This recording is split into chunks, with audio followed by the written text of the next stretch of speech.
In today's video, I'm going to show you how to dupe in Animal Company using a VPN. So if you don't already have a VPN, I have a video on that, so go check that out first. So what you're going to do is drop this. If there's someone in your server, don't let them touch it. But,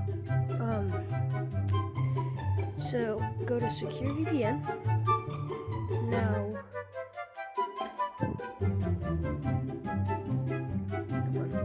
press connect. So now it's connected. Now you're gonna pick this up, put it in your back or whatever, and then disconnect from the VPN.